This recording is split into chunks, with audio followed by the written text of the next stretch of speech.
বসার জন্য অনুরোধ করো। তোমার অনুরোধ রক্ষা না হলে তাকে চলে যেতে অনুরোধ করো, অন্যথায় বাধ্য করো। মুখে কিছু বলবো না, মুখটা বন্ধ করে ওদেরকে বসার জন্য আন্তরিকভাবে অনুরোধ জানাও। বসেই কথা শুনতে হবে, জায়গা না থাকে সেটা ভিন্ন কথা। তো অর্ধেক মানুষ বসে আছে, অর্ধেক মানুষ দাঁড়িয়ে আছে, হয়তো আর 1.5-2 লাখ মানুষ উপস্থিত হয়েছে।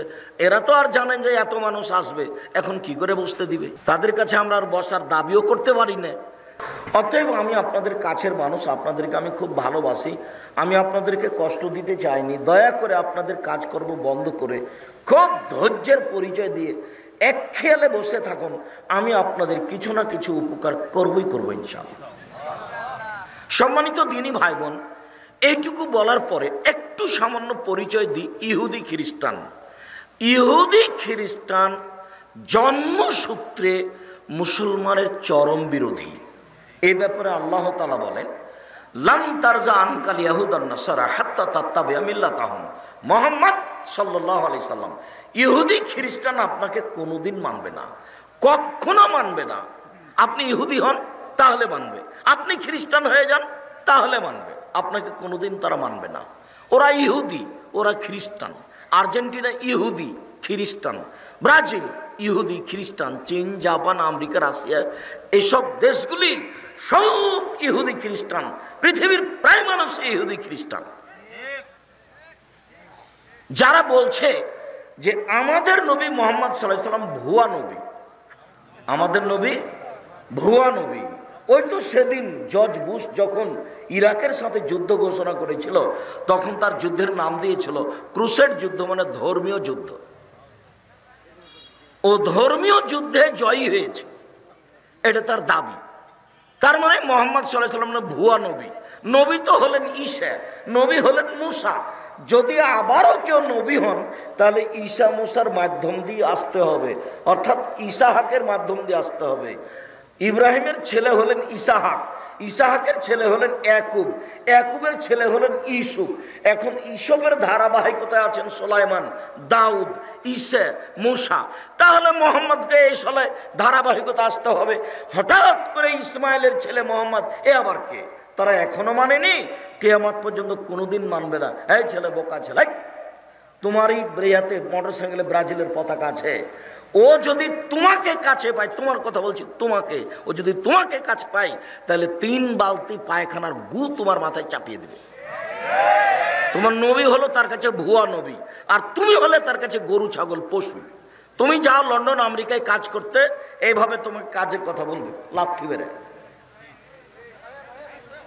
একটু 19-20 সালে তোমাকে মানবে না, লাথি মেরে তোমাকে কাজের কথা বলবে, আর সব সময় তোমার কাছে পায়খানা সাফ করিয়ে নেবে। আর তুমি শুনে রাখো, উপস্থিত বৈঠকের দিনী মুসলিম বোন, এই মেয়ে, তুমি কথা বলছো কেন? তুমি মেয়ে মানুষ এখানে এসেছো, গল্প করছো কেন? ক্লাস 10-এ পড়ো, পাঞ্জার চুল দেখিয়ে এদিক ওদিক ঘুরে বেড়াচ্ছ, জাতিকে পাপি করে জান্নাত কিনতে চাও, এরকম করছো কেন? মুখ বন্ধ করো। উপস্থিত বৈঠকের মুসলিম বোন, আপনাকে অনুরোধ করছি, আপনি মুখ বন্ধ করে বসে থাকেন। আর একজন মহিলা যদি আপনার গায়ের উপর দিয়ে চলে যায়, তবু আপনি মুখ খুলবেন না, একবারে চুপচাপ মুখ বন্ধ করে বসে থাকেন। আপনি আমার দিনী বোন, আপনাকে আমি অনেক ভালোবাসি, আপনার আমি কিছু না কিছু উপকার করবই করবো ইনশাআল্লাহ। আপনি একটু ধৈর্যের পরিচয় দিয়ে বসে থাকুন। এই ছেলে, তোমাকে আগে বলি, তোমার কথাটাই বলি, তোমার বোন ওখানে মাথায় কাপড় না দিয়ে বসে আছে কেন? এই জন্য যে এটা তোমার মা নয়, এটা তোমার খালা। তুমি বিশ্বাস করো, আমি প্রমাণ করব এটা তোমার মা নয়। দেখি তুমি কেমনে তাকে মা প্রমাণ করো। তোমার কথাটা আগে বলি, তারপরে আমরা আলোচনার এই অংশের মাঝামাঝিতে আছি। এই অংশ ছেড়ে আমরা আমাদের বিষয়ে আলোচনায় যাব। আগে প্রমাণ করি যে তোমার এটা মা নয়। দেখি, জাবের রাদিয়াল্লাহু তাআলা আনহু বলেন যে আমরা এক যুদ্ধ করে আসছিলাম আল্লাহর নবীর সাথে, মদিনায় ঢুকবো। এরকম সময় আল্লাহর নবী বলেন, এই সবাই থামো এখানে, আমরা সকালে মদিনায় ঢুকবো। তখন আমি জাবের বললাম, আল্লাহর নবী, আমি নতুন বিবাহ করেছি, আমাকে বাড়ি যেতে অনুমতি দেন। আমার এই কথা শুনে আল্লাহ রাসূল বলতে লাগলেন, ও তুমি নতুন বিবাহ করেছ, বিকরা নাম সাইয়েবা, তো তুমি তালাক প্রাপ্তা মেয়ে বিবাহ করেছো না কুমারী মেয়ে বিবাহ করেছো? আমি বললাম যে সাইয়েবা, তালাক প্রাপ্তা মেয়ে বিবাহ করেছি। ওর আগে বিবাহ হয়েছিল, ওর স্বামী তাকে ছেড়ে দিয়েছে, আমি তাকে বিবাহ করেছি। তখন আল্লাহ রাসূল বলেন, আরে হাল্লা বিকরান তুলায় বোকা, তুমি কুমারী মেয়ে কেন বিবাহ করলে না? তুমি তার সাথে খেলতে, ও তোমার সাথে খেলতো। আরে তুমি কুমারী মেয়ে কেন বিবাহ করলে না? তুমি তার সাথে খেলতে, ও তোমার সাথে খেলতো। আরে তুমি অবিবাহিতা মেয়ে কেন বিবাহ করলে না? তুমি তার সাথে খেলতে, ও তোমার সাথে খেলতো। যাক, রাসূল সাল্লাল্লাহু আলাইহি সাল্লাম এই পর্যন্ত বললেন। এখন দেখি জাবের কি বলছেন। জাবের রাদিয়াল্লাহু তাআলা আনহু বলছেন, আল্লাহর নবী, আমার বাপ উহুদের যুদ্ধে শহীদ হয়েছেন 6 জন মেয়ে রেখে। আমার 6টা বোন আছে। আমার বোনদের সমবয়সের মেয়েকে আমি বিবাহ করতে চাইনি 4টা কারণে। আল্লাহর নবী, আমার বাপ উহুদের যুদ্ধে শহীদ হয়েছেন 6টা মেয়ে রেখে। আমার 6টা বোন আছে। আমি আমার বোনদের সমবয়সের মেয়েকে বিবাহ করিনি 4টা কারণে। উপস্থিত বৈঠকের মুসলিম বোন, আপনি আবার কথা বলছেন কেন? আপনাকেই তো লক্ষ্য করে কথা বলছে, আপনি একটু মুখ বন্ধ করেন। আপনি মহিলা মানুষ, আপনি একটু মুখটা বন্ধ করেন, আপনাকেই বলছি। আপনি একটু কান লাগিয়ে একটু কথাটা শোনেন। আপনাকে আমি বললাম যে এমন ভাবে বসে থাকেন পাখি যেন মনে করে আপনি পাথর। আপনার গায়ের উপর দিয়ে যদি আরেকজন চড়ে চলে যায় তো আপনি মুখ খুলবেন না। এইভাবে বসে থাকেন। আপনাকে বলছি, আপনি দেখেন, আল্লাহর নবী, আমি আমার বোনদের সমবয়সের মেয়েকে, কুমারী মেয়েকে বিবাহ করিনি 4টা কারণে। 1, তুয়াদ্দেবাহুন্না, আমার স্ত্রী যেন আমার বোনদেরকে শিষ্টাচার শেখাতে পারে। শিষ্টাচার, শিষ্টাচার কি জিনিস?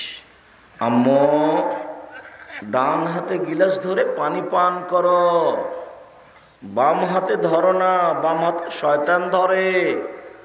শিষ্টাচার। আম্মু, ডান পায়ের জুতা আগে পরো, বাম পায়ের জুতা পরে পরো। শিষ্টাচার। আম্মু, জুতা খোলার সময় বাম পায়েরটা আগে খোলো, ডান পায়েরটা পরে খোলো। শিষ্টাচার। আম্মু, রাস্তায় হাঁটার সময় রাস্তার এক পাশ দিয়ে হাঁটবা। শিষ্টাচার। আম্মু, বিছানে শোয়ার সময় দোয়া পড়ে ডান কাতে শুইবা। শিষ্টাচার।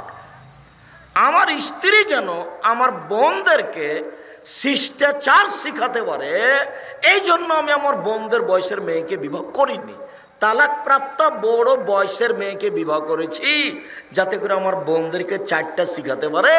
তার একটা হলো শিষ্টাচার। এই ছেলে, তোমার মাথায় ছাতা চুল, বলো তো এটা কোন শিষ্টাচার? তোমার মা আছে? বলো যে আমার মা আছে, দেখি এবার বলো তো দেখি।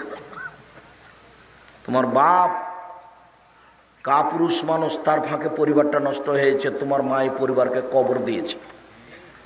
তোমার মা তোমাদের এই পরিবারকে কবর দিয়েছে। তোমার মা স্টার জালসা দেখে আজকে বক্তব্য শুনতে এসেছে। তোমার মা এখানে বসে আছে, ছোট ব্লাউজ পরে এখন বসে আছে। তোমার মা স্টার জালসা বন্ধ করে এখানে এসেছে। তোমার মা তোমাদের পরিবারকে কবর দিয়েছে। এই যে তোমার ছোট ভাইটা তোমার পাশে আছে, প্যান্টটা টাকানোর নিচে আছে, বলো এটা কোন শিষ্টাচার? তোমার দাড়ি চাঁচা আছে, বলো এটা কোন শিষ্টাচার?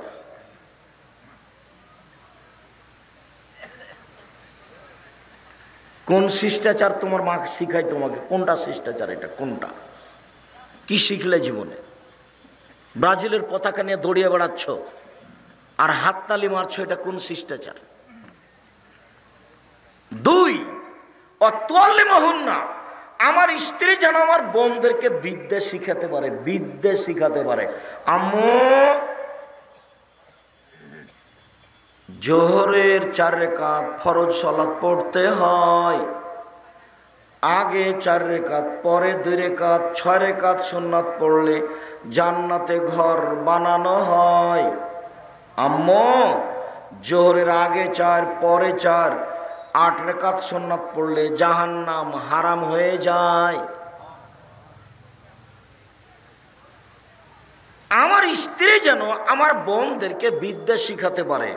3 অতুরাজ্জালাহুন্না, আমার স্ত্রী যেন আমার বোনদের মাথার চুল চিরুনি করে রাখতে পারে, পরিপাটি করে রাখতে পারে, সাজগোজ করে রাখতে পারে। এই ছেলে, তোমার বোন ক্লাস 10-এ পড়ে, দেখো পাঞ্জার চুল নিয়ে দৌড়িয়ে বেড়াচ্ছে এখানে। ও মুসলমানের না হিন্দুর? তুমি বলো দেখি, কষ্ট লাগে? কষ্ট লাগলে কিছু আসে যায় না। তোমাকে বলতে এসেছি, তোমার মরার পর্যন্ত যেন এই কথা মনে থাকে। কি করবে এভাবে পশু প্রাণীর মতো জীবন কাটিয়ে? লাভ দিয়ে এভাবে উঠে কি করবে? জীবনটা তো কাটালে এইভাবে। অমুকের চরিত্র ফুলের মতো পবিত্র। এই জন্য আমার মনে কষ্ট পাই এবং মাঝে মধ্যে বলি, আমার মনে বড় স্বাদ, আমি এই দেশের মাটিতে ছেলে মেয়েকে জামিয়া সালাফিয়া প্রতিষ্ঠানে উন্নত মানের বাংলা, ইংরেজি, আরবি শিক্ষা দিয়ে অন্যায়ের বিরুদ্ধে লড়বো, মুখে কলমে মিডিয়ায়। সেটাই জামিয়া সালাফিয়া, শিরক মুক্ত প্রতিষ্ঠান জামিয়া সালাফিয়া, বিদআত মুক্ত প্রতিষ্ঠান জামিয়া সালাফিয়া, দল মুক্ত প্রতিষ্ঠান জামিয়া সালাফিয়া, সংগঠন মুক্ত প্রতিষ্ঠান জামিয়া সালাফিয়া, হইচই মুক্ত প্রতিষ্ঠান জামিয়া সালাফিয়া। একজন আরেকজনের বিরুদ্ধে লড়ে, একজন আরেকজনের বিরুদ্ধে বদনাম করে জীবনটা ধ্বংস করে কি করলে? মানুষকে জেল হাজতে দিয়ে, মিথ্যা সাক্ষী দিয়ে, দাঙ্গাবাজি করে, জোর করে জমি দখল করে, জোর করে জমি ভোগ করে জীবনটাকে কাটিয়ে দিলে কি করলে? ফিরআউন ডুবে গেছে, তোমার বিচার পরে হবে। যারা সমাজে দাঙ্গাবাজি করে তাদের বিচার পরে হবে, তারা জালেম। যারা জোর করে জমি দখল করেছে তারা জালেম, ওদের বিচার পরে হবে। যারা দোকানে বসে আড্ডা পিটে মানুষের বদনাম করে তারা জালেম, তাদের বিচার পরে হবে। যারা ক্ষমতা দেখিয়ে মানুষকে জেল হাজতে দেয় তাদের বিচার পরে হবে, তারা জালেম। যারা ওসর জাকাত দেয় না তাদেরও বিচার পরে হবে, তারাও জালেম। কেন? ওরা ফকিরের টাকা মেরে খেয়েছে। যারা ওসর জাকাত দেয় না তারা ফকিরের টাকা মেরে খেয়েছে, ওরাও জালেম, ওদের বিচার পরে হবে। একজন ভালো মানুষের বিচারের সময়সীমা কতটা আমি বলতে পারেন? একজন ভালো মানুষের বিচারের সময়সীমা কত মিনিট বলতে পারেন? 1 ওয়াক্ত ফরজ সালাত আদায়ের সমান, মোটামুটি 5-7 মিনিট, 10 মিনিট। আর যদি আপনার বিচারটা 1 দিন লেট হয় তাহলে 50,000 বছর, 3 দিন লেট হলে 1.5 লক্ষ বছর। মারামারি করে জীবন কাটিয়ে কি করলে? দোকানে বসে আড্ডা পিটে মানুষের বদনাম করে কি করলেন? এইভাবে জীবন কাটিয়ে কি হবে? খুব সাধারণভাবে দুনিয়াতে থাকতে হবে, উপার্জন বৈধ করতে হবে, বাস উপার্জনের কাজ শেষ, বাড়ি চলে আসতে হবে। এশার সালাতের পরে রাত 10টায় ঘুমিয়ে যেতে হবে, রাত 3টায় উঠতে হবে, 4টায় উঠতে হবে, 2টায় উঠতে হবে জরুরি, 10টায় ঘুমাতে হবে জরুরি, বাধ্য। চাঁপাই নবাবগঞ্জের ভাষাতে আপনাকে তো ঘুমাতে হবে, আপনার বাপকে ঘুমাতে হবে। কোনো দিনই জরুরি আলোচনা না থাকলে আপনাকে 10টার পরে ঘুমিয়ে যেতে হবে। রাত 2টা 3টায় উঠবেন, 3টায় উঠে আকাশের দিকে তাকিয়ে সূরা আল ইমরানের শেষ 5 আয়াত পড়বেন, শেষ রুকুর। যদি না পারেন তাহলে বলবেন লা ইলাহা ইল্লাল্লাহু ওয়াহদাহু লা শারীকা লাহু লাহুল মুলকু ওয়া লাহুল হামদু ওয়া হুয়া আলা কুল্লি শাইইন কাদির ওয়া সুবহানাল্লাহি ওয়া আলহামদুলিল্লাহি ওয়া লা ইলাহা ইল্লাল্লাহু আল্লাহু আকবার ওয়া লা হাওলা ওয়া লা কুওয়াতা ইল্লা বিল্লাহ রব্বিগফিরলি। সব পাপ ক্ষমা হয়ে গেছে। রাতে উঠতে অভ্যাসী হতেই হবে, জরুরি। জীবনে কিছু করতে পারলেন না, যদি রাতে উঠতে না পারেন তাহলে মনে করতে হবে আমি কিছু করতে পারিনি জীবনে। আসার যাওয়ার সমান সমান মানুষের বদনাম করে চলে গেলাম দুনিয়াতে। আর আপনি সহজ মনে করিয়েন না, প্রত্যেকটা বিপদ আছে সামনে। আপনাকে আমি আরো অনুরোধ জানিয়েছি এ অংশে যে আপনি আল্লাহকে কিছু বলতে শিখুন, ভালো হবে। মানুষের কাছে কিছু চায়েন না, মানুষ কিছু বলতে শিখিয়েন না। রাতে উঠে সুন্দর করে ওযু করে 2 রাকাত সালাত আদায় করে যদি কিছু চান, স্বাভাবিকভাবে যদি চান তাহলে এভাবে চাইবেন, এভাবে হাত উঠে থাকবেন। উপস্থিত বৈঠকের মুসলিম বোন দেখেন এদিকে, আবার গল্প করছেন নাকি? আপনার সাথে আমার কথা শেষ হয়নি, আপনি একটু থামেন। আবার গল্প করছেন নাকি? হ্যাঁ মেঘ, মুখখান তোমাকে বন্ধ করতে বললাম, তুমি বুঝতে চাও না? স্বাভাবিকভাবে যখন কিছু চাইবেন তখন হাতুড়ি থাকবে, কাঁধ সামনাসামনি, মিলেও থাকতে পারে ফাঁকাও থাকতে পারে। এটা হাদিসে কিছু উল্লেখ হয়নি। বলা হয়েছে স্বাভাবিক হাত তুলে দোয়া হলো এরকম, কাঁধ সামনাসামনি। আর যখন মানুষ ইমতিহান এখনই দিতে হবে, এক্ষুনি দিতে হবে, দেওয়া আগে তারপরে কোনো কথা, তখন এভাবে। এটা মিলেও থাকতে পারে ফাঁকাও থাকতে পারে। আল্লাহ নবী এই কথা কিছু বলেননি। এভাবে উঠে আগে দোয়া ইসমে আজম পড়তে হবে। ইসমে আজম, ইসমে আজম কি? আল্লাহুম্মা ইন্নী আসআলুকা বিআন্নাকা আনতাল্লাহ লা ইলাহা ইল্লা আনতাল আহাদুস সামাদুল্লাযী লাম ইয়ালিদ ওয়া লাম ইউলাদ ওয়া লাম ইয়াকুল লাহু কুফুয়ান আহাদ। যদি ইসমে আজম মুখস্থ না থাকে তাহলে দোয়া ইউনুস হলো ইসমে আজম। লা ইলাহা ইল্লা আনতা সুবহানাকা ইন্নী কুনতু মিনাজ জালিমিন। এটাও যদি না থাকে তাহলে সূরা ফাতিহার প্রথম 3 আয়াত, আলহামদুলিল্লাহি রাব্বিল আলামিন আর রহমানির রহিম মালিকি ইয়াউমিদ্দিন, এ দিয়ে প্রশংসা করা হয়েছে। ওখানে কিছু বলতে হলে আগে প্রশংসা করতে হয়। প্রশংসা করলে খুব খুশি, হ্যাঁ তুমি ঠিক বলেছ, যেটাই চাইবে সেটাই দিয়ে দিব, বলো কি চাও। আর মানুষই তো প্রশংসা প্রিয়। একটা ধনী মানুষ আপনারা 8 নং মাদ্রাসার জন্য টাকার কথা বলতে গেছেন, যেই বলছেন 10,000 টাকা দেন তো সম্মেলন উপলক্ষে, তোমার কে গো, যা ওইদিকে যা বসো। জি আসসালামু আলাইকুম, আপনার কথা তো আমরা খুব শুনি, আপনি তো খুব প্রশংসনীয় মানুষ, আপনাকে সবাই ভালোবাসে।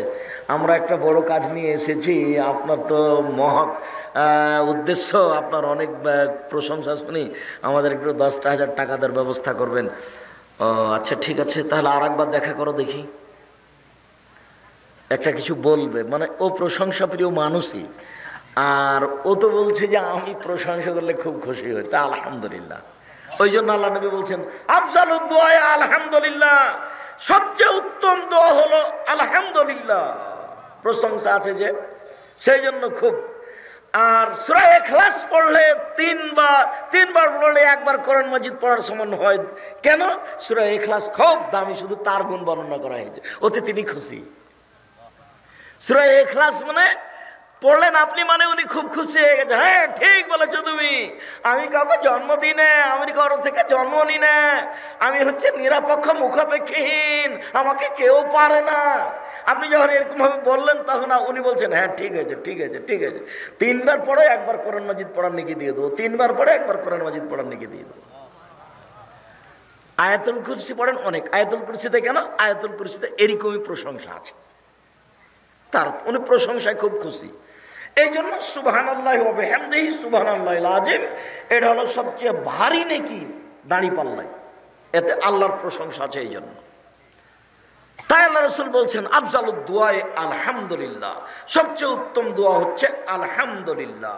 তো এখন আপনি ইসমে আজম পড়েন, যদি ইসমে আজম না পারেন তাহলে দোয়া ইউনুস পড়েন, দোয়া ইউনুস যদি না পারেন তাহলে প্রশংসার জন্য সূরা ফাতিহার প্রথম 3 আয়াত পড়েন। এরপরে দুরুদে ইব্রাহিম, দুরুদে ইব্রাহিম লাগবে কিন্তু, আল্লাহুম্মা সাল্লাল্লাহু ওয়া বারিক আলা। দুরুদে ইব্রাহিম না পড়লে আপনার দোয়া ওপরে যেতে যেতে থেমে যাবে। ওই দোয়া ইব্রাহিম, দুরুদে ইব্রাহিম ঠেকে রেখেছে, পড়ো যেতে পারবে না। লা ইয়াসাদুদ দোয়া, মানুষের দোয়া ওপরে যাবে না, দুরুদে ইব্রাহিম ছাড়া। দুরুদে ইব্রাহিম পড়তে হবে, তাহলে আপনার দোয়া এখন উপর দিকে যাবে, ও ঘেরে রেখেছে। শিক্ষক সবাইকে বলতে বলতে বাধ্য, বলতে হবে, দিন রাত বলতে হবে, তারপরে হওয়া না হওয়া পরে। যত বলবেন তত খুশি, যত কম বলবেন তত অখুশি। উপস্থিত বৈঠকের দিনই মুসলিম বোন, 3 নম্বর হলো মাথার চুল চিরুনি করে দিতে হবে। যেন আমার বোনদের মাথার চুল চিরুনি করে দিতে পারে, সেই জন্য আমি আমার বোনদের সমবয়সের মেয়ে বিবাহ করিনি। 4 অতাকুম আলাইহিন্না, আমার স্ত্রী যেন আমার বোনদের উপরে পাহারা দিতে পারে। আমার স্ত্রী আমার বোনদের জন্য পাহারাদার, তোমার মা তোমাদের জন্য পাহারাদার। বলো কি পাহারা দিয়েছে বলো দেখি, তোমার মার জন্য 4টে জরুরি। 1 শিষ্টাচার, 2 বিদ্যা, 3 চিরুনি, 4 পাহারাদার। তোমার মা এই পরিবারে পাহারাদার। এনারা 8 মাদ্রাসা চালায়, একটা পাহারাদার রেখেছে। সকালে এসে হুমায়ুন দেখলো যে 2 ঘন্টা ঘুমিয়েছিল, তো হুমায়ুন তাকে বলছে হবে না বাবা তুমি যাও, পাহারা তুমি দিতে এসে ঘুমিয়ে আছে, হবে না বাবা তুমি যাও। তো এখন তোমার মাও পাহারাদার ঘুমিয়েছিল, কিছুই বললো না তোমরাকে। এখন তোমার বাপের উচিত তোমার মাকে বলা যে তুমি যাও, হয়েছে। এটাই করতে হবে, আমি করতে আদেশ করিনি, পরামর্শ দিলাম। জরুরি 1 শিষ্টাচার শিখাতে হবে তোমার মাকে তোমাকে। 2 বিদ্যা, তোমার মাই শিখিয়ে দেবে। 3 চিরুনি করে দেবে, তোমাদেরকে পরিপাটি করে রাখবে, সাজগোজ করে রাখবে। 4 তোমাদের উপরে পাহারা দিবে। বলো কোন পাহারা? বলো তোমার বোন এখানে দাঁড়িয়ে আছে এখন শীতের দিনে, আমার বোন দাঁড়িয়েছে, আমার মাই বগড়া বাজার যায়, তোমার বাপ কাপুরুষের জন্য যায়, তোমার বাপের জন্য 5টা জরুরি জিনিস ছিল। আল্লাহ নবী বলেছেন পৃথিবীর মানুষ স্বামী হলে 5টা জিনিস লাগে। রাসূল সাল্লাল্লাহু আলাইহি ওয়াসাল্লাম বলছেন ইয়া মাশারাস শাবাব মান ইসতাতা মিনকুম বাত ফালিয়াতাজাওয়াজ। পৃথিবীর পুরুষ যারা বিবাহ করতে চাও, ক্ষমতা থাকলে বিবাহ করবে, বিবাহ করলে ক্ষমতা লাগে। ফাইলামেস্তাতে যদি ক্ষমতা না থাকে ফাইলাই ভীষণ, তাকে রোজা রাখতে হবে। রোজা থেকে থেকে থেকে যৌবনকে একবারে মিটিয়ে ধুলিসাৎ করে দাও মাটির সাথে। বিবাহ করিও না, ক্ষমতা না থাকলে বিবাহ করিও না, ক্ষমতা না থাকলে বিবাহ করিও না, নইলে ছেলে মেয়ে খারাপ হয়ে যাবে, সবাই বউ খারাপ হয়ে যাবে। শুনুন 5টা জিনিস লাগে। 1 যে মানের খাচ্ছেন বউকে সে মানের খাওয়াবেন। 2 যে মানের পড়ছেন সে মানের পড়াবেন। 3 ওলা তুকাব্বে, কটু কথা বলবেন না, গালি দিবেন না, মারবেন না, ঠোঁট মোটা বলবেন না, রং কালো বলবেন না। 4 মুখের উপরে মারবেন না। 5 ওলা তাতর খাইল্লা ফিল বাইতে, আপনি আপনার স্ত্রীকে আপনার বাড়ি ছাড়া কোথাও যেতে দিবেন না। খালার বাড়ি যেতে পারে না, ফুফুর বাড়ি যেতে পারে না, নানির বাড়ি যেতে পারে না, মায়ের বাড়ি যেতে পারে না, জরুরি দুর্ঘটনা ছাড়া বাড়ি ত্যাগ করতে পারে না। বাজার তো বহু দূরের কথা, বাজার তো ভাবতেই পারে না। আপনি কাপুরুষ, সেজন্য বাজার ভেবে ওই ঘুরে বেড়াচ্ছে। আপনি বেশি সুযোগ দিয়েছেন, ও বোকা মহিলা দিনরাত অভিমান করে, খালি বলে এটা মোটা কাপড় ভালো লাগে না, এটা চিকন কাপড় ভালো লাগে না। তখন আপনি 3-4 দিন পরে বলছেন তুই যাও, তুই যে বাজার কর। এই তো অবস্থা হয়েছে। তখন শয়তান সুযোগ পেয়ে কয়দিন পরে বলছে যে সংসার হবে না, তালাক, তুই যা, 1 তালাক 2 তালাক 3 তালাক, তোকে তালাক দিলাম, 1 বৈঠকে 3 তালাক, তুই এখন চলে যা। পরের দিন ভুল ভেঙেছে, কি করা যায়, ছেলে মেয়ে 3টে, তো কি করা যাবে? তখন হানাফি মাদ্রাসাতে গেছে, আপনার ইয়েতে কি যেন জামিল মাদ্রাসায়, তো বলছে 1 রাতের জন্য বিবাহ দিতে হবে। এর হলো না, খারাপ হয়ে গেল, চলো আব্দুর রাজ্জাক সাহেবের কাছে, নাহলে 8 মাদ্রাসায় যাই। বলে হ্যাঁ সংসার চালু আছে, 1 তালাক হয়েছে, কোনো সমস্যা নেই, তোর বাঁচানো যাক, সিজদা করি আলহামদুলিল্লাহ। ধর্ম এইভাবেই চলছে। এই ছেলে লজ্জা করো তুমি, তোমার মাকে 4টে জিনিস বলে দিও তো। 1 শিষ্টাচার শিখাবে তোমার মা তোমাদেরকে। 2 বিদ্যা শিখাবে। 3 তোমাদেরকে সাজগোজ করে রাখবে। এটা আমি বলিনি, এটা মুহাম্মদ সাল্লাল্লাহু আলাইহি ওয়াসাল্লাম বলেন, হাদিস বুখারী মুসলিম। 4 তোমার মা তোমাদেরকে পাহারা দিবে। আল্লাহ নবী বলছেন তোমার মা পাহারাদার, আমরা বলিনি, পৃথিবীর কোনো মানুষ বলেনি। মুহাম্মদ সাল্লাল্লাহু আলাইহি ওয়াসাল্লাম বলেছেন তোমার মা তোমার জন্য পাহারাদার। বলো তোমার মা কি পাহারা দেয়, বলো তোমার বোনের তোমার মা কি পাহারা দিল। তোমার মা তোমাদের এই পরিবারকে কবর দিয়েছে। আজকের ঘটনা তোমাকে বলছি, তোমার মা ঢং ঢং করে এসেছে, আবার ঢং ঢং করে চলে গেছে, এখন টিভি খুলে বসে আছে, যে দেখো গা, এই তো তোমার মা। যে বলিও খালা, খালা বলে ডাকিও, এটা তোমার মা না, এটা তোমার সৎ মা। এটা তোমার মা নয়, এটা তোমার খালা, এই কথাই ঠিক। এটা তোমার মা নয়, এটা তোমার খালা, এই কথাই ঠিক। এটা তোমার খালা নইলে এটা তোমার সৎ মা। নইলে তোমাদের পরিবারকে এরকমভাবে নষ্ট করলো কেন? তোমাদেরকে এভাবে ধ্বংসের পথে টেনে নিয়ে গেল কেন? সে চিন্তা ভাবনা করলো না কেন? শোনো, উপস্থিত বৈঠকের দিনই মুসলিম ভাই বোন শোনেন, ইহুদি খ্রিস্টান, 1 মিনিট, ইহুদি খ্রিস্টান যতবার সূরা ফাতিহা পড়েন শেষে গিয়ে বলেন গায়রিল মাগযুবি আলাইহিম ওয়ালাদ-দাল্লিন। আল্লাহ, ওরা ইহুদি অভিশপ্ত, ওদের পথ দেখায়ও না। ওরা ইহুদি, ওরা অভিশপ্ত, ওদের পথ দেখায়ও না। দাল্লিন, ওরা ভ্রান্ত খ্রিস্টান, ওরা পথহারা, ওদের পথ দেখায়ও না। ওরা খ্রিস্টান, ওদের পথ দেখায়ও না। এই কথা বলো দিন রাত 24 ঘন্টা। আবার আর একটা বলছি, শোনো, উপস্থিত বৈঠকের দিনই মুসলিম ভাই বোন একটু খেয়াল করেন। এই ছেলেরা, এদিকে লক্ষ্য করো, ওর গায়ে হাত দিয়ে বসে আছো নাকি? এদিকে খেয়াল করো, একটা কথা যেন 19-20 না হয়। এদিকে দেখো, আল্লাহর নবী মক্কা থেকে মদিনায় আসলেন। মদিনায় এসে দেখলেন যে মদিনার লোকেরা মহরমের 10 তারিখ রোজা আছে। মদিনায় এসে দেখলেন যে মদিনার লোকেরা মহরমের 10 তারিখে সিয়াম থাকছে। তাহলে রাসূল বলেন, কি ব্যাপার, তোমরা মহরমের 10 তারিখে সিয়াম থাকো কেন? তখন মদিনার লোকেরা বলল, আরে এটা তো আমাদের বড় দিন। এই দিনে আল্লাহ ফেরাউনকে ডুবিয়ে দিয়েছেন, এই দিনে আল্লাহ মূসাকে বাঁচিয়ে দিয়েছেন, এই কারণেই তো আমরা আল্লাহর শুকরিয়া আদায় করি।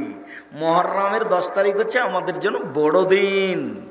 মহরমের 10 তারিখে আল্লাহ ফেরাউনকে ডুবিয়ে দিয়েছেন, মহরমের 10 তারিখে আল্লাহ মূসাকে বাঁচিয়ে দিয়েছেন, তাই আমরা শুকরিয়া আদায় করি। তখন মুহাম্মদ সাল্লাল্লাহু আলাইহি ওয়াসাল্লাম বলছে, হ্যাঁ ঠিক ঠিক ঠিক, আমিও তোমাদের চেয়ে বেশি শুকরিয়া আদায় করাতে হক রাখি। আমিও মহরমের 10 তারিখে সিয়াম থাকলাম।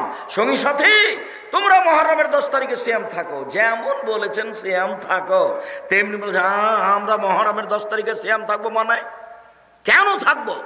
দিন রাত আপনি বলছেন ওদের বিরোধিতা করতে হবে, ওদের বিরোধিতা করতে হবে, ওদের বিরোধিতা করতে হবে, ইহুদি খ্রিস্টানের বিরোধিতা করতে হবে। আপনি দিন রাত বলছেন ওরা মহরমের 10 তারিখ রোজা থাকে, আমরা কেন থাকবো? তাহলে তাদের অনুসরণ হয়ে গেল। বিরোধিতা হলো কিভাবে? বিরোধিতা তো হলো না, আমরা মহরমের 10 তারিখে সিয়াম থাকবো না। তখন আল্লাহ রাসূল বলছেন, থামো থামো থামো থামো থামো, শোনো, লাইন বাকায় তো সানাতাল কাবেলা, আমি যদি সামনে বছর বেঁচে থাকি লা সুমান্না তাসিয়া, তাহলে মহরমের 9 তারিখও সিয়াম থাকবো। 9 তারিখ হবে বিরোধিতা, 10 তারিখ হবে শুকরিয়া। আর তুমি ব্রাজিলের পতাকা মোটরসাইকেল নিয়ে ঘুরো, বলো তো এটা কেমন? তোমাকে দেখলাম আর বুক ফেটে যায়, তুমি মুসলমানের ছিল, আমি কিছু করতে পারি না। আমি তোমাকে চোখে দেখি, রাস্তা দিয়ে হাঁটলে বিশাল পতাকায় তুমি খেলা দেখো। কাতার হলে কি হবে আমি বলেছি, একদিকে আছে জিবরাইল আলাইহিস সালাম আর একদিকে আছে মালাকুল মউত, দুইজন মিলে আন্তর্জাতিক ফুটবল খেলাচ্ছেন কাবা ঘরের মাঠে, তবু হারাম। বুঝেননি কথা? একদিকে কে আছেন? জিবরাইল আলাইহিস সালাম, এর একদিকে কে আছেন? মালাকুল মউত। খেলছেন কোথায়? কাবা ঘরে, তবু হারাম। তুমি বললে কাতার, সেই জন্য তোমাকে কথা বললাম। সারা একটু দেখাই, 1 মিনিটই ছিল, তোমাকে আজ বারবার বলছি যে এক খেলে চেয়ে থাকো। দেখো এদিকে, এদিকে দেখো, জিবরাইল যখন আল্লাহ ইবলিসকে বললেন, এই ইবলিস সর সর সর, তুই হচ্ছে রাজিম, বিতাড়িত, তুই এখানে থাকতে পারবি না, চলে যা। তখন ইবলিস বলছে, আচ্ছা আচ্ছা ঠিক আছে, আমি চলে যাব, তবে আমার 2টা কথা। এক, কিয়ামত পর্যন্ত বেঁচে থাকার সুযোগ দিতে হবে। দিলাম। 2, আদম সন্তান কিভাবে জান্নাতে যায় সেটা আমি দেখে ছেড়ে দেব। তোমার মর্যাদার কসম, তোমার ইজ্জতের কসম, আল্লাহ তোমার সম্মানের কসম, ইবলিস আমি চিরদিনের জন্য আদম সন্তানকে পথ ভুলিয়ে জাহান্নামে নিয়ে যাবই যাব, এই কথা বলে চলে যাচ্ছে ইবলিস। তখন আল্লাহ বলছেন, ওয়া ইজ্জতি ওয়া মাকানি ওয়া ইরতিফায়ে জালালি, আমি আমার মর্যাদার কসম করে বলছি, আমি আমার ইজ্জতের কসম করে বলছি, আমি আমার সম্মানের কসম করে বলছি, আদম সন্তান যতবার ক্ষমা চাইবে আমি ততবার ক্ষমা করে দেব। আদমের ছেলে মেয়ে তোমরা যেভাবে ডাকো আমি সেভাবে থাকি, তোমরা যেভাবে আশা পোষণ করো সেভাবে আমি পূর্ণ করে থাকি। আদমের ছেলে মেয়ে তুমি যেভাবে ডাকো আমি সেভাবে থাকি, তুমি যেভাবে আশা পোষণ করো আমি সেভাবে পূর্ণ করে থাকি। তোমার পাপ বেশি হতে হতে যদি আকাশে লেগে যায়, তুমি যদি আমার কাছে ক্ষমা চাও আমি ক্ষমা করে দিই, আমি পরোয়া করি না তুমি কত কত বড় পাপী, আমি পরোয়া করি নে তুমি কত বড় পাপী। তুমি যেভাবে ডাকো আমি সেভাবে থাকি, তুমি যেভাবে আশা পোষণ করো সেভাবে আমি পূর্ণ করে থাকি, তুমি ক্ষমা চাইলে আমি ক্ষমা করে দিই। আমি পরোয়া করি না তুমি কত বড় পাপী, আমি পরোয়া করি না তুমি কত বড় পাপী। তুমি যেভাবে ডাকো আমি সেভাবে থাকি, তুমি যেভাবে আশা পোষণ করো আমি সেভাবে পূর্ণ করে থাকি। ইবলিস সরে যা। স্পষ্ট বিষয়টা বুঝতে পারলেন? ইহুদি খ্রিস্টান ফাঁকি দিয়েছে আপনাকে। এখনো আরেকটু কথা আছে, শেষ হয়নি। আল্লাহর নবী এবার আফসোস করে একটা কথা বলছেন, এবার শুনেন। এই ছেলে, তোমার তো লজ্জা বুদ্ধি নাই, তুমি আফসোস কি দেখাবা? দেখো মুহাম্মদ সাল্লাল্লাহু আলাইহি ওয়াসাল্লাম আফসোস করে বলছেন, আমি আফসোস করে আমার উম্মতের উপরে দুঃখ পোষণ করে বলছি, আমার উম্মত অন্যায় পাপ করার ব্যাপারে ইহুদি খ্রিস্টানদের সাথে মিশে যাবে। ডান হাতের বিঘত যেমন বাম হাতের সমান, ডান হাতের বিঘত যেমন বাম হাতের সমান, এটা যেমন সমান সমান, আমার উম্মত অন্যায় পাপ করার ব্যাপারে ইহুদি খ্রিস্টানদের সাথে মিশে যাবে সমান সমান। আবার বলছেন, পৃথিবীর মানুষ শুনে রাখো, ডান পায়ের জুতা যেমন বাম পায়ের সমান, ডান পায়ের জুতা যেমন বাম পায়ের সমান, সমান সমান যেমন আমার উম্মত ইহুদি খ্রিস্টানদের সাথে অন্যায় করার ব্যাপারে মিশে যাবে তেমন। আবার বলছেন, আমি দুঃখ করে বলছি, ইহুদি খ্রিস্টান যদি মার সাথে জেনা করে থাকে, আমার উম্মত মার সাথে জেনা করবে। এগুলো তিনি আমাদের উপর আফসোস করে বলে রেখে গেছেন। হাদিস সব বুখারী মুসলিম। আর আমরা তার পতাকা নিয়ে ঘুরছি। এখন তুমি বুঝো যুবক, তোমার যদি একটু হিতাহিত জ্ঞান থাকে, তোমার যদি সামান্য তোমার হিতাহিত জ্ঞান থাকে, তাহলে তুমি ব্রাজিলের পতাকা মোটরসাইকেলে কেন এখনই ফেলে দিয়ে পেশাব করে যাবা, পেশাব করে দিও। আমি তোমার সামনে থুথু দিয়ে দিলাম। সম্মানিত দিনী ভাই বোন, সম্মানিত দিনী বোন, আপনাকে আমি আবারও অনুরোধ জানিয়ে সামনের দিকে চলে গেলাম। অনেক আফসোস আপনার উপরে থেকে গেল। পরিবার আপনি নষ্ট করেছেন, পরিবার আপনি ধ্বংস করেছেন। আল্লাহর কাছে ক্ষমা চেয়ে পরিবারকে সুন্দর করার চেষ্টা করেন। আপনি চেষ্টা করলে কিছু আগাতে পারবেন ইনশাআল্লাহ। আমি আপনাকে দোয়ার কথা বলে গেলাম, দোয়া করে পরিবারের জন্য আল্লাহকে বলেন, এবং আপনি যা করেছেন করেছেন, এখন ঠিক হয়ে যান। আপনি 4টা কাজ করেন, আপনার জন্য জান্নাতের সব দরজা খোলা। যদিও রাসূল সাল্লাল্লাহু আলাইহি ওয়াসাল্লাম বলছেন, জাহান্নাম বলতে নারী আর নারী, জাহান্নাম বলতে নারী আর নারী, জাহান্নাম বলতে নারী আর নারী, জাহান্নামের অধিকাংশই নারী। এরপরেও মুহাম্মদ সাল্লাল্লাহু আলাইহি ওয়াসাল্লাম বলেছেন, মহিলারা যদি 4টা কাজ করতে পারে, জান্নাতের সব দরজা খোলা। যদি 4টা কাজ করতে পারে, জান্নাতের সব দরজা খোলা। 1, 5 ওয়াক্ত সালাত, 2, রমজান মাসে সিয়াম রোজা, 3, স্বামীকে মেনে চলা, 4, জেনায় লিপ্ত না হওয়া।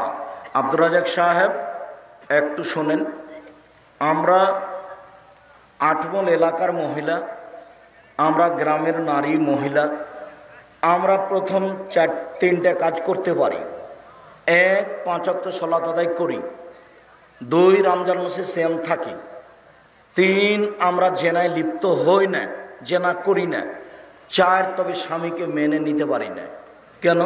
স্বামীর মুখ খারাপ, ও খালি গালি দেয়, ও খুব খুব গালি দেয়, আর ও খালি বড় মোবাইলে ল্যাংটা মেয়ে দেখে, ওকে সহ্যই করতে পারি না। ওর চাল চলন, ওর চরিত্র আমার কাছে এত খারাপ যে রান্না বান্না হলে আমি মেয়েকে বলি যে তোর বাপকে খাবার দিয়ে, আমি যেতে পারি না। বৌমাকে বলি তোমার শ্বশুরকে খাবার দিয়ে আসো। ঠেলাই পড়ে যদি আমি একবার যাই পানি নিয়ে, তো গিলাসটা এভাবে ঠেকুস করে রেখে ভাবে চলে যাই। ওর মুখের কারণে, ওর স্বভাবের কারণে। আমি আপনার সাথে একমত, এই কথাই ঠিক। এই ছেলে, এই কথাই ঠিক। এখানে এমনও যুবক আছে, শত যুবক আছে, যার হাজারো মেয়ের সাথে জেনার সম্পর্ক আছে, যার মোবাইলে দিন রাত ল্যাংটা মেয়ে আছে, দিন রাত। শোনো, তোমাকে আমি একটু আশ্বস্ত করি, তুমি যদি আজ মোবাইলের নোংরা মেয়ে ছেড়ে দিতে পারো, তাহলে বিচারের মাঠে, তুমি বিচারের মাঠে 7 শ্রেণীর মানুষ ছায়াতলে থাকবে, তার মধ্যে তুমিও থাকবা ইনশাআল্লাহ। তুমি ফিরে আসো, আর মোবাইলের আর একটা নাম হলো জেনা, মোবাইলের আর একটা নাম হলো জাদু। পেশাব পায়খানা তো মানুষ মোবাইল নিয়ে যায়, তার মানে মোবাইল হলো জাদু। জেনা কি করে? আইনানে তাজনেনে জেনা হমন নাজর, দুই চোখের জেনা হচ্ছে চোখ দিয়ে দেখা। আর লোজনানে জেনা হল ইস্তেমাও, দুই কানের জেনা হচ্ছে কান দিয়ে শোনা। তোমার দুই কানে ইয়ারফোন লাগা আছে, গান চলছে ইন্ডিয়ার, আর তোমার চোখের সামনে ল্যাংটা মেয়ে নাচছে। অলিয়াত জেনাহাল বাদশ, হাতের জেনা হচ্ছে হা দিয়ে ধরা। আর রিজল জেনাহাল মাসি, পায়ের জেনা হচ্ছে পা দিয়ে চলা। জেনাল কালতাতামনা তাস্তাহি, অন্তরের জেনা হচ্ছে পরিকল্পনা করা। জেলাল নেলাস নুতক, আর জিবার জেনা হচ্ছে কথা বলা। এগুলো সব জেনা। শোনেন, একটা কথা চট করে মনে পড়লো, একটা হাদিস মুসলিম, দেখি আপনাকে আমি বুঝাতে পারি কিনা। গত জুমায় আমি বলছিলাম, আমি চেষ্টা করছি আপনি এক খেয়ালে চেয়ে থাকেন তো আপনাকে আমি বুঝাতে পারি কিনা। এইরকমই একদিন বৈঠকে আল্লাহ নবী বলছেন, ইস্তাহিউ মিনাল্লাহি হাক্কাল হায়া, পৃথিবীর মানুষ তোমরা একটু আল্লাহকে সত্য সত্যই লজ্জা করো। পৃথিবীর মানুষ তোমরা একটু আল্লাহকে সত্য সত্যই লজ্জা করো, তোমরা একটু আল্লাহকে লজ্জা করো। তো সাহাবীগণ বলছেন, ইন্না নাস্তাহি মিনাল্লাহি, আমরা সত্যই আল্লাহকে লজ্জা করি। আল্লাহর নবী, আমরা আল্লাহকে লজ্জা করি। তখন আল্লাহ রাসূল বলছেন, লাইসা কাযালিকা, না না না না না না, তুমি যেটা বুঝেছো সেটা নয়, তুমি যেটা বুঝেছো সেটা নয়। মান ইস্তাহি মিনাল্লাহি হাক্কাল হায়া, যে ব্যক্তি আল্লাহকে সত্য সত্য লজ্জা করে তার চারটা কাজ জরুরি। এক, ওয়াল ইয়াহফাজ রাসাহা ওয়া মাওয়া, সে যেন মাথাকে হেফাজতে রাখে এবং মাথার সাথে যত কিছু আছে এর সাথে কয়েকটা কথা আছে। দুই, ওয়াল ইয়াহফাজ বাতনাহু, সে যেন তার পেটকে হেফাজতে রাখে। তিন, ওয়াল ইয়াজকুর বিলাল মাউতা, সে যেন মরণকে স্মরণ করতে পারে। চার, সে যেন পরকালকে স্মরণ করে দুনিয়া ত্যাগ করতে পারে। এই চারটা যেই করে সেই হলো সত্যই সত্যই আল্লাহকে লজ্জা করে। এক, মাথাকে হেফাজতে রাখা। মাথা মানে গলা থেকে ওপর দিককে হেফাজতে রাখা। এক নম্বরে হলো চক্ষু। চক্ষুকে হেফাজতে রাখে যে, সেই মাথাকে হেফাজতে রাখে। বলো এখন তোমার মোবাইলের কি খবর? দুই, কানকে যে হেফাজতে রাখে সেই মাথাকে হেফাজতে রাখে। বলো তোমার কানের ইয়ারফোনের কি খবর? তিন, মুখ জিহ্বাকে যে হেফাজতে রাখে সেই মাথাকে হেফাজতে রাখে জিহ্বা। এক মিনিট, রাসূল সাল্লাল্লাহু আলাইহি ওয়াসাল্লাম বলছেন, পৃথিবীর মানুষ শুনে রেখো, তোমরা যদি দুইটা জিনিসের জিম্মেদারি নিতে পারো, আমি মুহাম্মদ সাল্লাল্লাহু আলাইহি ওয়াসাল্লাম তোমাদেরকে জান্নাতে নিয়ে যাওয়ার জন্য জিম্মেদারি নিলাম। এক, মুখকে যে হেফাজতে রাখবে আর যে লজ্জা স্থানকে হেফাজতে রাখবে, জেনায় লিপ্ত হবে না, আমি মুহাম্মদ সাল্লাল্লাহু আলাইহি ওয়াসাল্লাম তাকে জান্নাতে নিয়ে যাব, আমি জিম্মেদারি নিলাম। এই ছেলে বসো। ওই ছেলে উঠলো কেন? ব্যস্ত হয়েন না। আমরা এক পর্যায়ে, আমি তো আর আব্দুল্লাহ বিন ফজল নই যে ভোর পর্যন্ত বক্তব্য দিব। আব্দুল্লাহ বিন ফজল রাহিমাহুল্লাহ আমার শোনা কথা ঘন্টার ঘন্টা বক্তব্য দিতেন। তো আমরা তো অত বক্তব্য দিতে পারি না, আমাদের কাছে অত বিদ্যাও নেই। আমরা আপনার তাকিয়ে থাকতে থাকতে দেখবেন কথা শেষ হয়ে গেছে।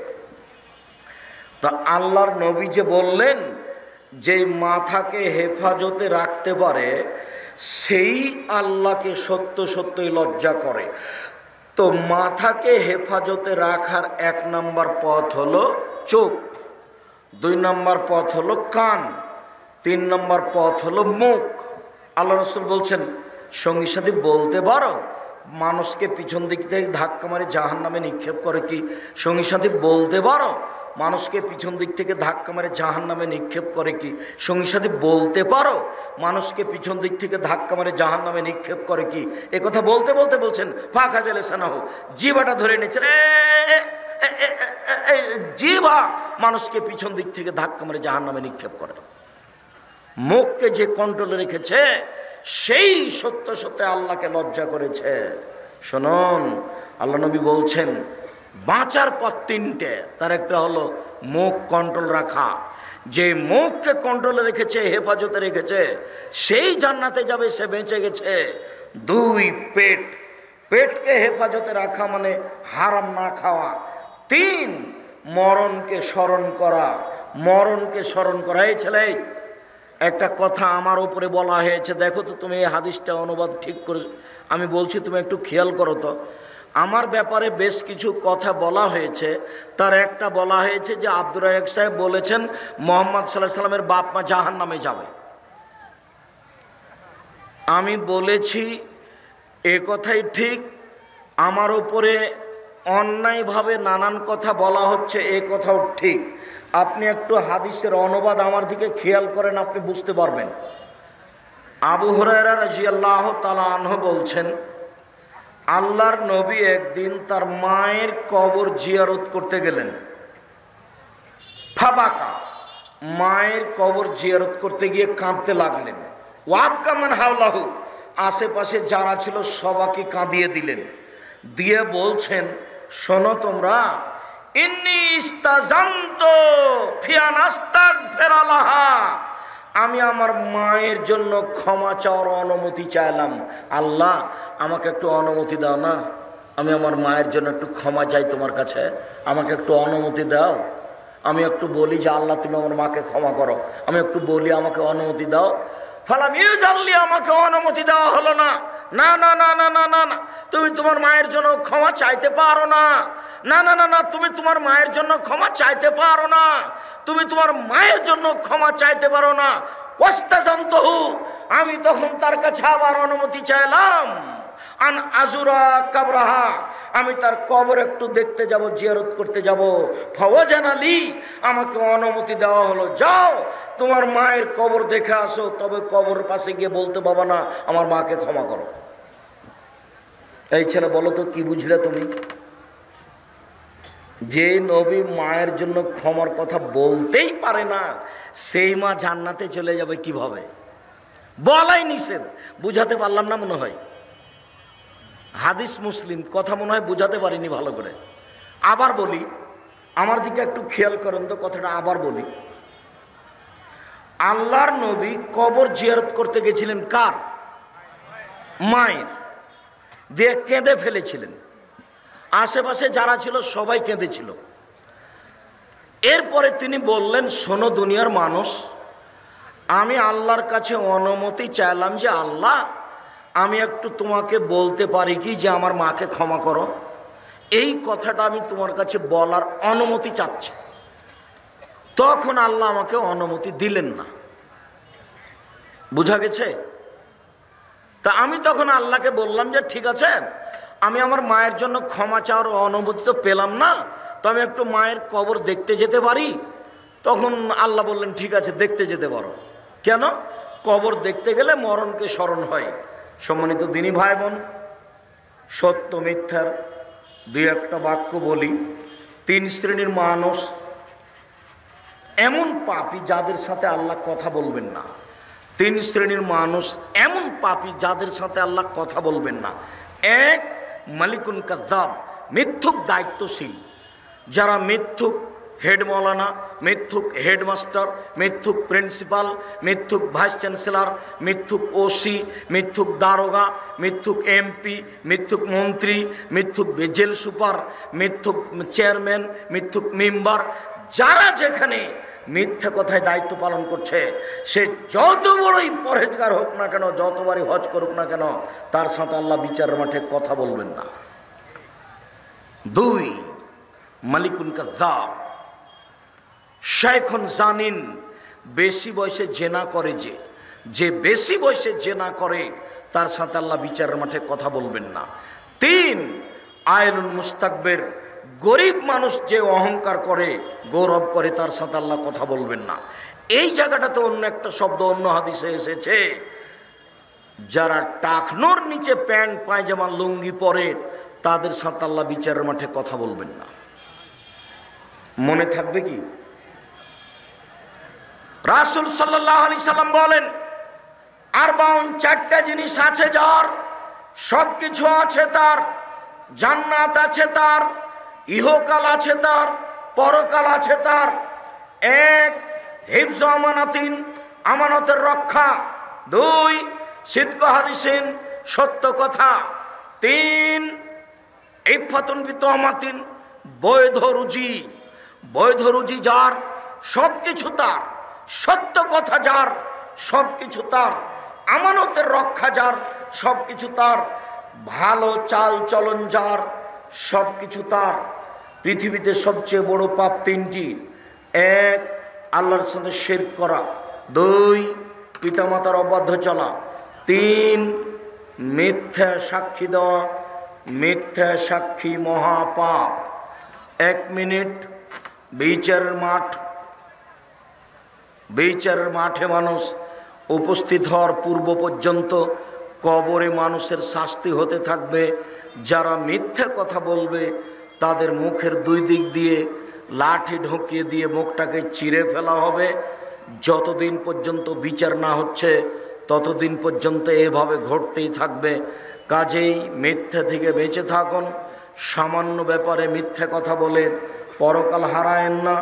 সম্মানিত দিনী ভাই বোন, আমরাও আসলে ক্লান্ত, রাতও গভীর হয়েছে। সময়ের গতিতে আজকের মতো আর লম্বা আলোচনা না করে আপনাদেরকে আটমূল মাদ্রাসার জন্য সার্বিকভাবে দানের হাত প্রশস্ত করার অনুরোধ জানিয়ে 22-23 ডিসেম্বরে ডাঙ্গিপাড়া পবা রাজশাহী জামিয়া সালাফের সম্মেলনে উপস্থিত হওয়ার অনুরোধ জানিয়ে সবার সভাপতি সাহেব উমরাতে গেছেন, 40,000 টাকা দিয়েছেন। আল্লাহুম্মা সাল্লি আলাইহি, আল্লাহুম্মা বারিক আলাইহি। ও, বই পুস্তক আছে, আমি ওটা ভুলে গেছিলাম। বিশেষভাবে মাসিক আল ইতেসাম পত্রিকা। সবাই একটু এদিকে আসেন। কে বড় লাভবান, কে বড় ক্ষতিগ্রস্ত, আদর্শ নারী, আদর্শ পরিবার, বক্তা শ্রোতার পরিচয়। আর আমার জীবনের বড় সাধনা হচ্ছে মাসিক আল ইতেসাম পত্রিকা। 12 জন বড় বড় মুফতি দিয়ে লেখা হয়। একটু আমার হাতের ডান দিকে, আপনাদের বাম দিকে। বিশেষভাবে মাসিক আল ইতেসাম পত্রিকা 50টা প্রশ্নের উত্তর আছে। আমার দিনী ভাই বোন সবাইকে বইগুলি সংগ্রহ করার জন্য অনুরোধ জানাচ্ছি। আমি কিছু প্রশ্নের উত্তর দিই, আর যার যতটুকু দান করা সহজ সম্ভব তারা অবশ্যই, যেহেতু আটমুল সালাফিয়া কওমি মাদ্রাসা, কাজে সবাই আসবেন। কম থেকে কম হোক, বেশি থেকে বেশি হোক, দান করার আশায়। কেউ খালি হাতে আসবেন না। এসেছেন, 10 টাকা হোক, 50 টাকা হোক, 500 টাকা হোক, দান করে যাবেন। আমি আপনাদেরকে আন্তরিকভাবে অনুরোধ জানাচ্ছি। সকলকে দান করার অনুরোধ জানিয়ে বই পুস্তকগুলি আমার হাতের ডান দিকে আছে, আপনাদের বাম দিকে আছে। বিশেষভাবে মাসিক আল ইতেসাম পত্রিকা, বইগুলি সংগ্রহ করার অনুরোধ জানাচ্ছি। কিছু জিজ্ঞাসা।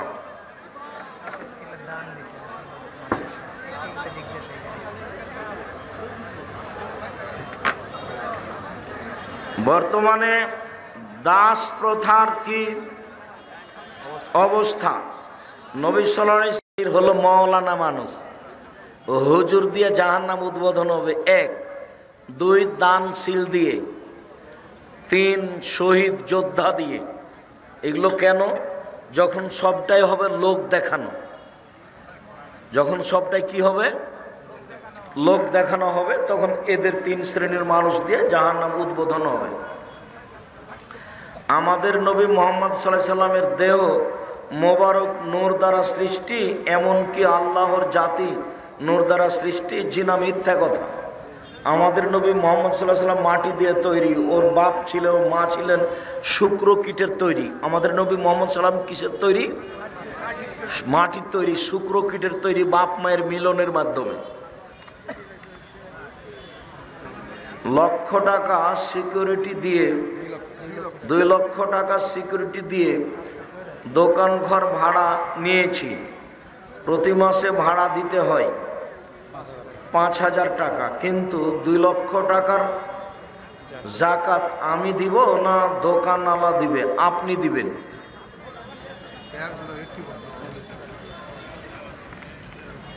কি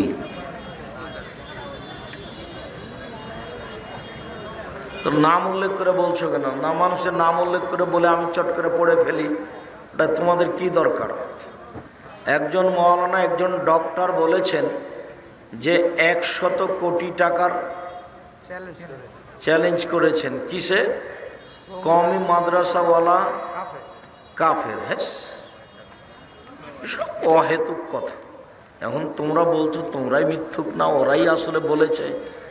এইসবগুলো কোনো কথা চলে না। এগুলি আলেম মানুষ, এমনি যারা এ দেশে ফুটপাতে বক্তব্য দিয়ে বেড়েছে থুথির জোরে, এরা বক্তা, এরকম মানুষেরা এগুলো নিয়ে হিসাবে নিয়ে আসায় ধর্তবে রাখাই ঠিক নয়। একটা কথা হলো 100 কোটি টাকা চ্যালেঞ্জ করবে, ওর বাপ ওর বংশ আর জাতি ঢাকা বিক্রি করে, বগুড়া বিক্রি করে 100 কোটি টাকা হবে না, এই কথা বলতে পারে? ওর হুঁশ আছে, ওর বুদ্ধি আছে।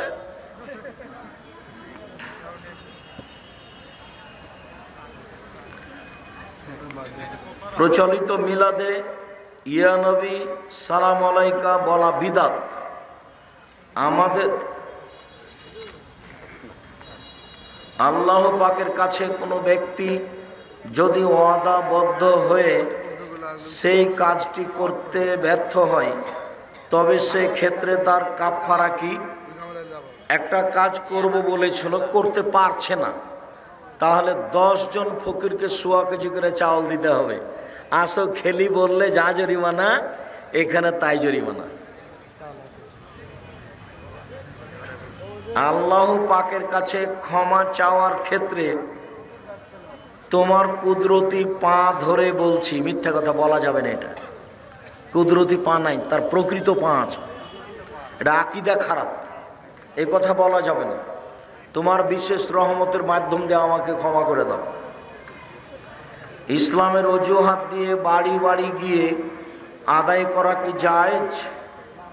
বাড়ি বাড়ি গিয়ে প্রতিষ্ঠানের জন্য আদায় করতে পারে, রাস্তা ঘেরে গাড়ি থামিয়ে আদায় করা যাবে না।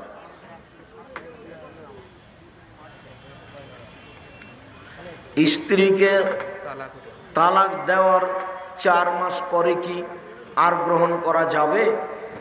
যদি 3 মাসে 3 তালাক হয়ে থাকে তাহলে আর গ্রহণ করা যাবে না।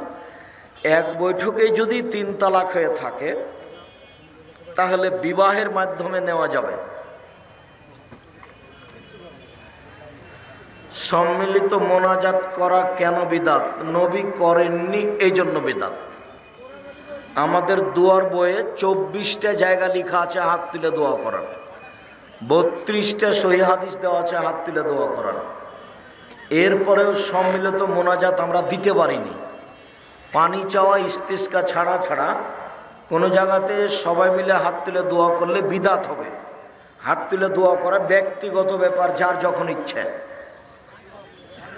চাষতের সলাত লাগাতার প্রতিদিন পড়তে হবে না মাঝে মধ্যে? মাঝে মধ্যে।